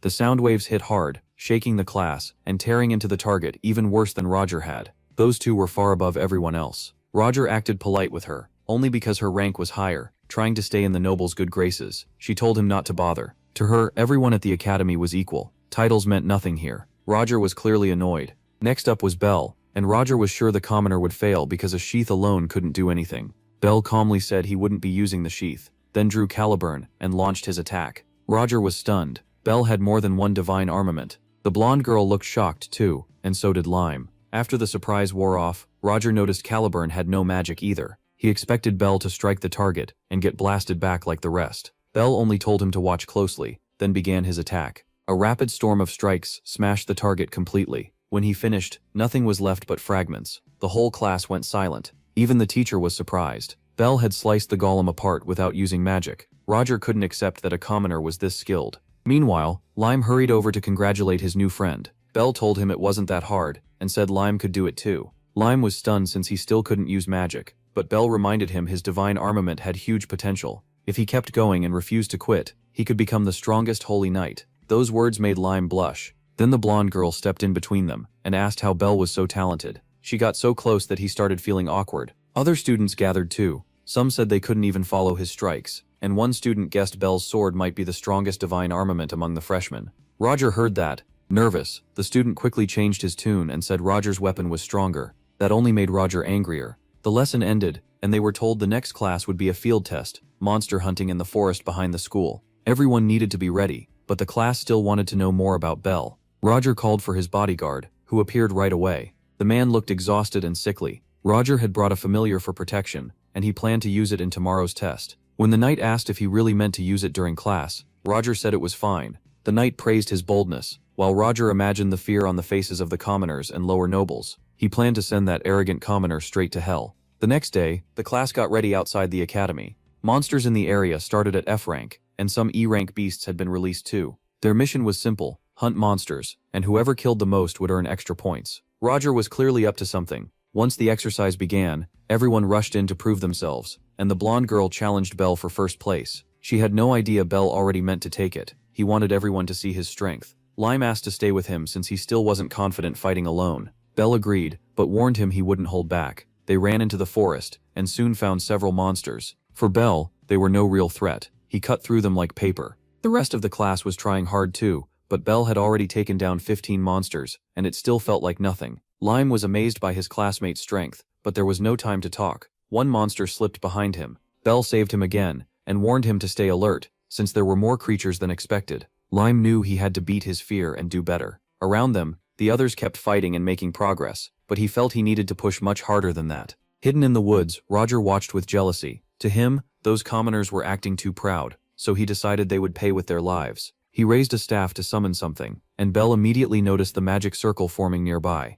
Something was coming out of it, a fire-controlling monster. It was a salamander, a deadly one. The students panicked the moment it appeared. Most of them ran, but Belle stayed put. Lime was horrified. The monster was already ready to attack, and he froze in fear. Once again, Belle had to save him by blocking the flames with his shield. He told Lime to run with the others. A B-rank monster should never have been in that forest, but Belle focused on the fight, and fired his light swords at it. They sliced through its scales. Roger hadn't expected Belle to have a unique ability, so he raised the stakes and called his knight again. As the light swords boxed the salamander in, Lime watched in shock. Belle was actually forcing back a powerful monster. Belle moved in for the kill, but the knight stepped in and ruined the attack. Belle instantly realized someone else was in the forest. The knight came forward, praised his unique skill, and Belle guessed he controlled the salamander. When Belle asked what he wanted, the knight answered plainly. He wouldn't leave without Belle's head. The salamander launched fireballs, while the knight attacked too. Their blows crashed together, filling the area with steam, and Belle cleared it with a gust from his shield.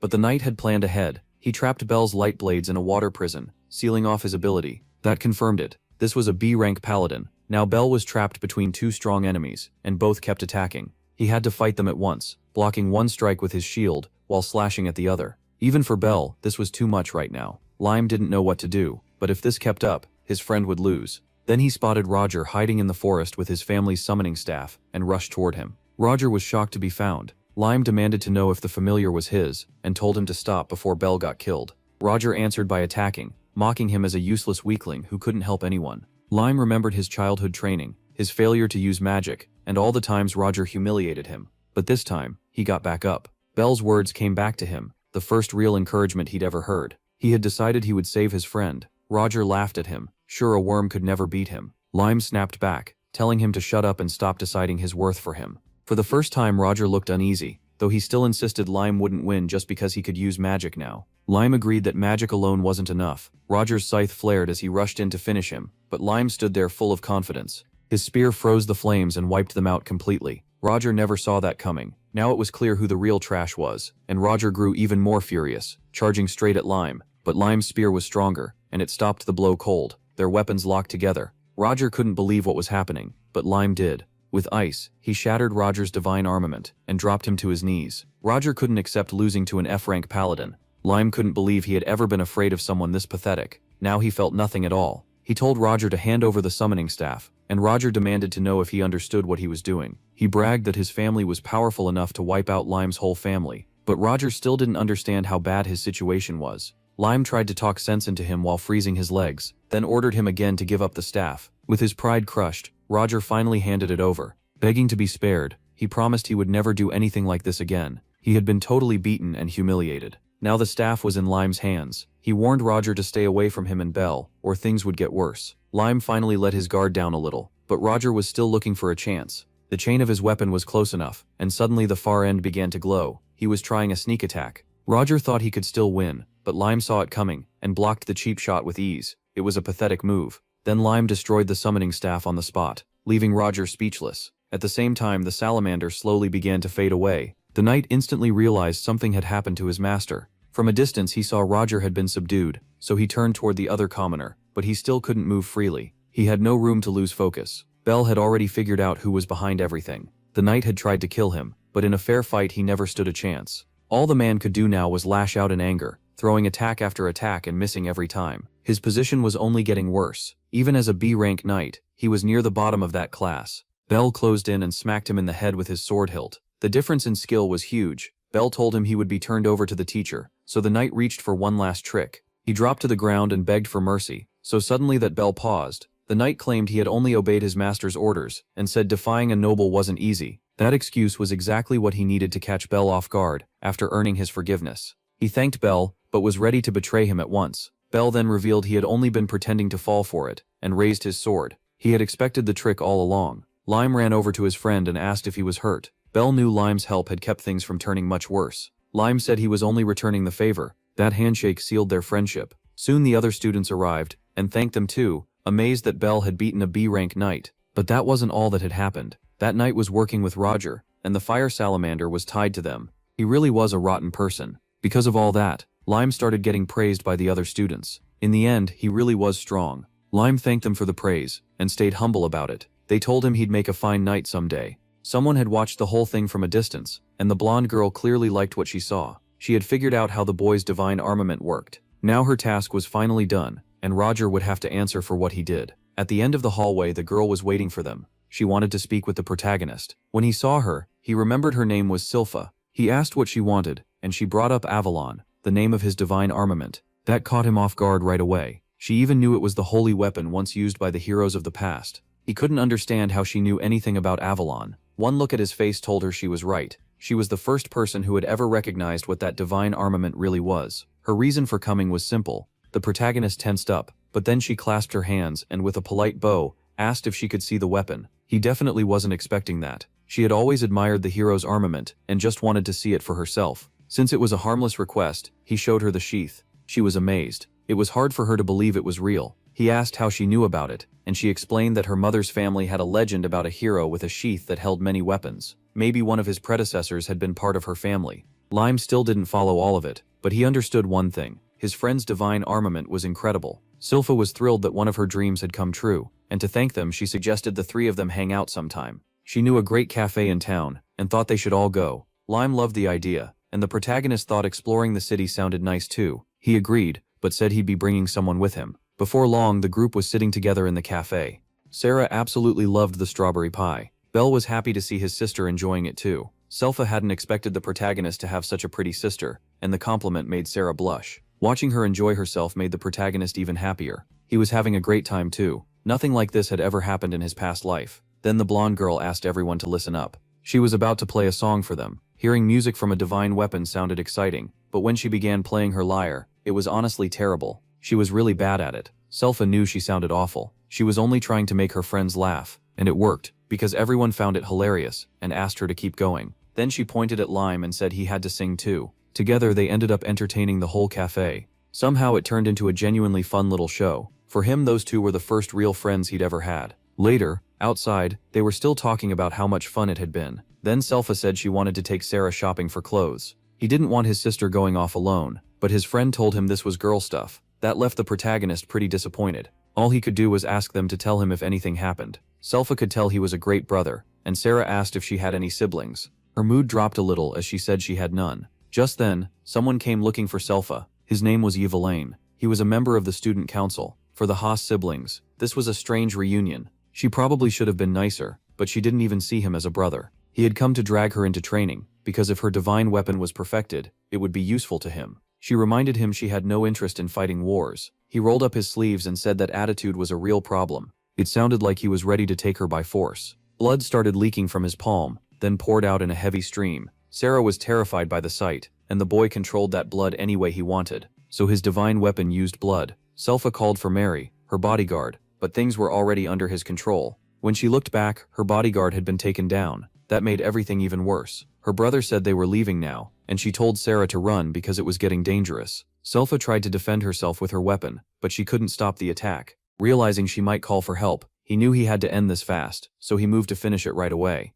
Sarah was about to be hit, but the protagonist's friend saved her. Sylpha dropped to the ground after overdoing it. It was reckless, and now she couldn't fight back anymore. Her brother used his power to seize her, lifting her into the air. Sarah was still shaking with fear, and the blonde girl had already passed out, all because of her own brother. In a panic, Sarah called for the protagonist. He rushed over at once, slicing through the boy's blood tentacles. That kind of interruption caught him completely by surprise, and Sylpha was freed. Seeing that made Sarah breathe easier. The protagonist demanded to know what this guy wanted with his friend. Their peaceful outing had been ruined. The stranger asked if the protagonist was one of his sister's friends, but said it didn't matter. He should stay out of family business. The protagonist told Belle to watch the girls, because he had someone to beat up, and he was going to handle him right now. That bold answer clearly surprised the guy. He warned there was nothing to gain by protecting Silpha, but cutting through those attacks with his sword was easy, and that impressed him. To the protagonist, helping a friend was the obvious thing to do. When he struck back, the guy blocked it with a blood shield, saying this was a waste of time. That shield really was tough. A sword alone wouldn't break it, and he couldn't afford to waste mana here. The guy was already launching another attack, but the protagonist dodged it. Annoyed now, the enemy said he'd end this quickly, then fired off several strikes at once. Still, they were easy to read. Then the protagonist pulled out Fire Spitter. Seeing he had more than one divine weapon, the enemy realized this wasn't a normal opponent. Now it was the protagonist's turn to attack, and he shot down every strike coming at him. The fight had reached a stalemate. Blocking his attacks only made things harder, but he still intended to capture his sister. He formed a spear out of blood, claiming this next move would end it. The protagonist said he was right. It would. Both of them charged with everything they had. Then voices from the rooftop said the fight was getting interesting. They looked up and saw new people arriving. One of them dropped down so hard the stone pavement cracked. He landed between the two, showing off his strength, and said he'd like to join in too. The protagonist recognized him as a student council member. The blue-bearded guy wanted to know why Zeal was there, and Zeal said he was being way too rough on the kids. The girl with them called his behavior embarrassing, and mocked him as a huge weakling.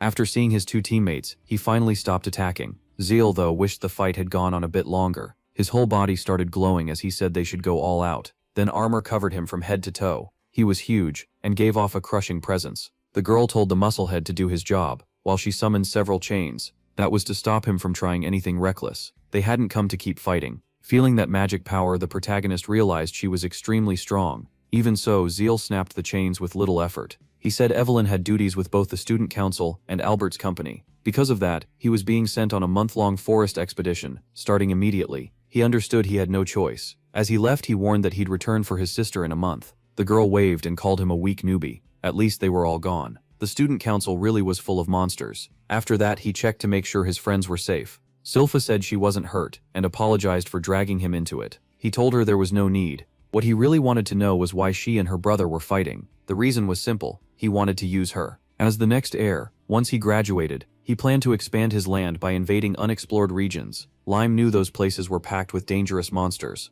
Her brother believed her divine weapon would be a huge asset in that war, but she didn't want to fight. She wanted to grow stronger and become the heir herself. In that way, she was just like the protagonist. The problem was, she still couldn't do anything. She was nowhere near strong enough to beat him. Sarah disagreed. Silpha had protected her. Those words seemed to light a small spark in her. Sarah was deeply thankful for what she had done. The protagonist wanted to thank her too, so he walked over to her. Saving someone was what true strength meant. In the past, he hadn't been able to do that. He told her to believe in herself. If she wasn't strong enough yet, she could train. Lime said she'd help her too. At first, Silpha didn't know how to respond, but she was truly grateful for her new friends. The protagonist knew that last attack could have killed her. In a month, her brother would return, so Belle had to get stronger. To do that, he needed to unlock his unique ability. That meant talking to the comedian. He needed the predecessor's permission to gain new powers, so he had to return to that space. He closed his eyes and began to focus, pouring mana into the sheath. He was welcomed by the other predecessors. It had been a while since they last met.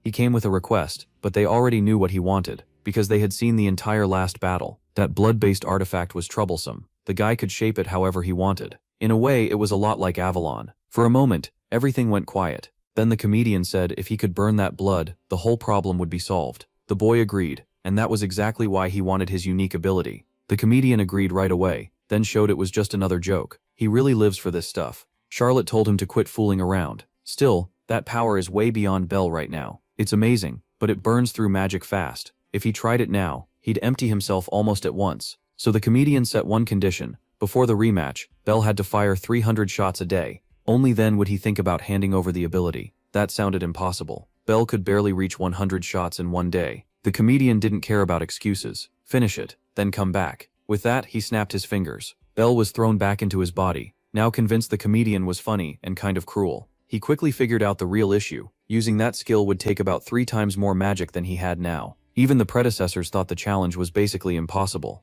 There was no clear way for him to boost his magic that much. Still, they wanted to see how far he could go. If he didn't grow stronger, he had no chance of winning. Belle headed into the forest and started firing. He also took down a few monsters. That part wasn't hard, but the grind was brutal. Since hunting monsters was the only way he knew to raise his magic, he kept going after anything he found. His friends were amazed by his power. It helped that they came too. They all wanted to get stronger. That's how she even got Lime to join. The wish to improve was stronger than the fear. Bell really did have good friends, and that pushed him forward. After 100 shots, he was wiped out. Hunting gave him a small boost, but not nearly enough. His progress was still too slow. Then a scary roar echoed through the forest. It didn't sound like an orc, and Bell worried his friends were in trouble. When he found the beast, it was already down, and his two friends were standing beside it. They were celebrating their win. The girl praised Bell's part in it. Bell could hardly believe they had really taken that thing down, but they had. It was a sea-level monster, way above what he thought they could handle. Since they couldn't beat it head-on,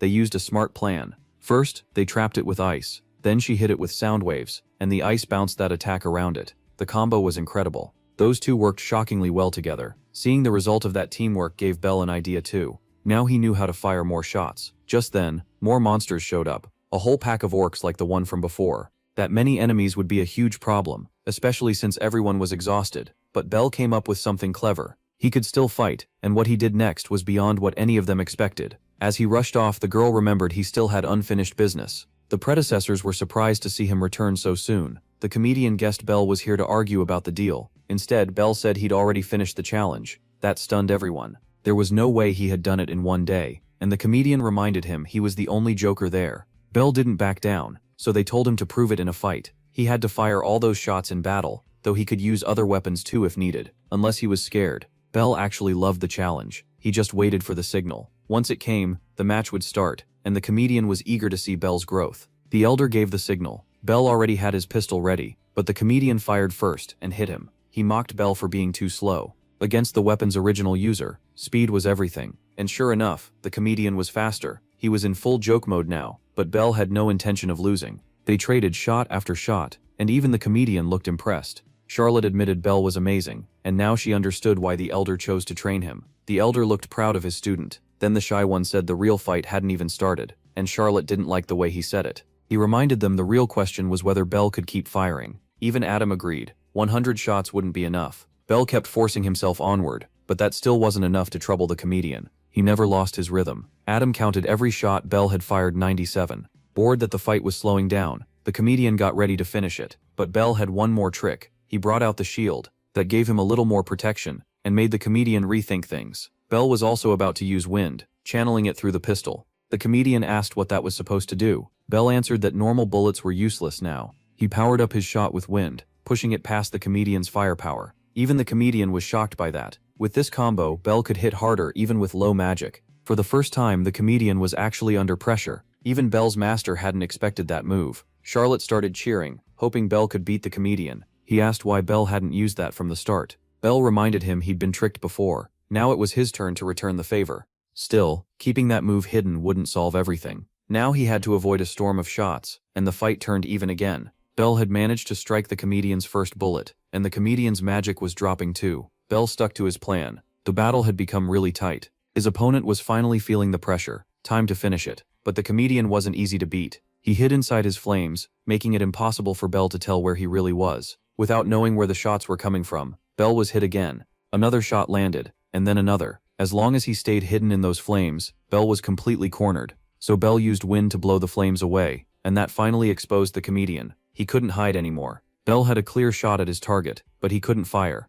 Things had gotten bad. The others guessed he'd run out of magic, which left him wide open. But the comedian was out of bullets too. Then came the final clash, and the comedian dropped to his knees. He'd been pushed to the edge just like Bell. Bell had managed to fire 301 shots. After that, he had nothing left. He won by the tiniest margin. Seeing how hard Bell fought, the comedian was genuinely pleased. He reached out a hand to him. Bell had earned his approval, and the weapon's unique ability would now be unlocked. Then he politely helped Bell back to his feet. Bell was truly thankful to be recognized. With deeper knowledge of that divine weapon and a new ability, he was sure he could beat that bastard. The comedian honestly just wanted his student to win. Bell promised he would. A few days passed, and he kept training in the forest. He had to keep getting stronger, and little by little, he sharpened control over his new power. His friends came over to see what was going on. They were amazed by that unique ability, and the girl asked if he could teach them anything too. Bell said the only method he really knew was beating monsters. Still, he did know one way to strengthen the power they already had. Practice every day. His master taught him this. Sit down, close your eyes, and focus. then make that hand sign. It helps magic move through the body more easily. If they meditated like that for an hour each day, their magic would grow faster. It would also refine their control, making it easier to use power in battle. They decided to try it too. Soon, his friends started guiding magic through their bodies. Bell noticed they were improving fast, maybe way faster than normal. He couldn't let himself fall behind, so he chose to keep training. That would also help strengthen his unique ability. 5 days passed, and the group kept at it. After 10 days, they were already sparring with each other to grow even more. 20 days went by, and they still trained hard. Then a month passed, and Bell met that bastard again. This time, he hadn't come alone to take his sister. It had been a while since they last met. Even the girl had grown stronger. The bastard ordered his servant to grab her while he dealt with Bell, and the servant moved at once. But she had no intention of going quietly. She attacked right away with her divine weapon, though the servant was quick enough to dodge. Lime wasn't about to let her friend fight alone, and charged the servant hard. She refused to let him take Alice. On Bell's side, it was time to settle things. First, he asked one question. What exactly was this guy planning to do with his own sister? Her divine weapon was special, passed down through generations. It could control people through sound and turn them into tools for war. That goal was disgusting. To him, his sister was just a tool to make things easier. Bell didn't need to hear any more. A guy like that didn't deserve to be called a brother. The bastard sneered that anger wouldn't make Bell's weapon work on him. Bell was about to prove otherwise. The bastard frowned at Bell's stance, because Bell pointed the pistol at himself and activated his unique ability. Flames aimed straight at his own heart, then spread across his whole body. This was solely incineration, an incredible technique. Even if the bastard wasn't impressed, he could tell this was going to be trouble. The protagonist had grown way stronger, and wings burst from his back, boosting all his physical abilities. Now he could close the distance on his enemy in an instant. The bastard only fired a few shots, but they did nothing. His flames burned through the blood attacks, which the bastard never saw coming. Now the protagonist moved in to finish him for good, charging straight ahead to land a punch. The bastard quickly formed a shield that barely stopped the first blow, but it cracked apart, and there was no way it could block the second one. That gave the protagonist his opening. He smashed him in the face and sent him flying. His blood powers were useless now, and he should have just gone home. But that wasn't everything. He got back up again. His eyes had changed completely, and even his skin transformed, like his blood was boiling under it. That new form made him far stronger, and the protagonist couldn't tell what it was. It was dragon blood. It changed his whole body, making him look half human, half dragon, and his power jumped fast. That pressure was a real problem. He told the protagonist to be proud and regret pushing him this far. With claws ready, he came in with full fury. Bell watched the attack carefully. Thanks to his boosted speed, he dodged, though he still got lightly cut. His opponent looked confused. He was sure that hit had landed. In that brief opening, the protagonist set up an attack and fired his flames, hitting him clean. Then he tried to blow everything apart. The blast was huge and smoke filled the air, but his enemy came out untouched. He called the attack pathetic. His scales were spotless. No burns, no soot. Then he rushed in, ready to carve the protagonist up. Fire alone wouldn't beat this guy, so Bell switched to his fists. As they clashed again, he had to dodge those claws one more time. Only after that could he counter and drive a punch into his opponent's side. He felt the impact himself, but the dragon barely cared. Those scales could take blunt hits too. While the protagonist was thinking that through, he got caught off guard by the dragon's tail, and was slammed toward the ground. His enemy then prepared a spell strong enough to wipe him out. Bell knew he had to defend himself right away, so he fired a fireball to keep from being hit. But the dragon's attack was far stronger, and a massive explosion burst in the air. The boy was clearly wearing down. He kept pushing, but he was close to his limit, and the dragon could fire attacks like that more than once. That made this fight even worse for him, since he'd need to spend even more magic. Down below, his friends were in another fight against an enemy who was probably B rank. They decided to use a team attack. Their silent enemy simply waited for them to move. Lime was the first to charge, forcing the knight to defend. The boy drove his spear into the ground, and only then did the enemy notice the ice walls had already boxed him in. That was the girl's opening. She rushed in, sending strong sound waves at him. That combo had beaten monsters stronger than them before, so they thought this would end it. But the knight said it was all pointless. He struck his staff on the ground, and a dark magic circle appeared, swallowing the sound waves from the attack until nothing was left. The kids were stunned. With his staff still planted, he prepared a move that could wipe them out. The dark portal kept growing, then spat the absorbed sound waves back out. Thanks to that absorption skill, their attacks meant nothing. The girl was still trying to understand what had happened when the knight apologized, saying he still had to take her because of his master's orders. Lime refused to let that happen, and the knight warned him to stay out of it. Of course he didn't listen, so the knight decided to put him down. Lime was still too inexperienced in combat, and the girl could see he was getting overwhelmed. She desperately wanted to help, but her body wouldn't move. Meanwhile, Lime kept taking a brutal beating. She wished she had just a little more strength to fight back. Then she remembered the protagonist's advice. Training would help her release power in battle. All she had to do was calm down. Then she could focus on the magic flowing inside her body. Believing she could still fight, she prepared to save her friend. The staff was about to crush Lime's skull, but sound waves cut through the air. He reacted just in time. This wasn't where he would fall. The knight was thrown off by what was happening. It was the girl's sound power. Lime heard her clearly, and the music she played was beautiful. That music turned into strength inside his body, letting him push the knight back and throw him off balance. The knight couldn't understand where this kid had gotten so much strength from. Lime's divine weapon shined brightly, ready to freeze him. Ice plates burst up from the ground and rushed the knight, who realized he was in trouble. He couldn't absorb all of it. He was swallowed by ice. Up in the air, the protagonist was nearly out of strength, and the fight was close to ending. But then he saw his friends had won. Now he only had to beat the bastard in front of him, even if it meant using his hidden trump card. The dragon was curious to learn the boy had still been holding back, but he thought it wouldn't matter. Despair was coming anyway. Their battle heated up again, as the dragon pushed his power even higher. Seeing that devastating move build up, the protagonist knew his enemy was preparing his strongest attack. Still, he had something of his own to do. To make it work, he just had to survive first. The dragon finished charging and unleashed all that power at him. The energy sphere was enormous, way bigger than expected, and even more dangerous because of it. The boy had to move fast if he wanted to live. He only had one option left. He threw out his flames to avoid being hit, but the dragon kept pouring in more power, more than he could handle. He was completely overwhelmed. It looked like the battle was over, though that wasn't the ending the dragon wanted. He'd hoped for something more exciting. Only then did he notice the protagonist behind him. He'd been so focused on attacking that he forgot his own defense while charging all that power. The boy had made a clone out of flame, and the dragon destroyed that instead, never expecting him to learn such a trick. Feeling safe, he assumed the real protagonist still couldn't hurt him, because his attacks had been too weak. Now it was time to show what his training had done. He had refined his control over magic. The dragon noticed the boy's arm was covered in mana. His earlier attacks hadn't worked, but this punch would be different. The dragon glanced back and realized too late how dangerous it was. Those blue flames were the boy's hidden ace. He drove that blazing fist into the dragon's back and filled him with terrible pain, enough to break through the dragon's scales. He couldn't believe a child had beaten him. After a while, he finally opened his eyes and found his body locked in ice. He and his servant had both lost. It took some time, but they eventually woke up. The dragon figured the kids would be annoying, but since he'd lost, he let it go. Then the girl had something to say to him. She wouldn't let him start a war, and she would never be his tool. To their surprise, he agreed. He said he'd do exactly what she wanted. That answer sounded so strange that none of them fully trusted it. Even so, Lime dismissed his divine weapon, and the ice melted away. The girl told him not to come see her again. Without replying, he just told his mech to come with him, and the two left. That fight had drained everyone. It was amazing that the protagonist had beaten a student council member,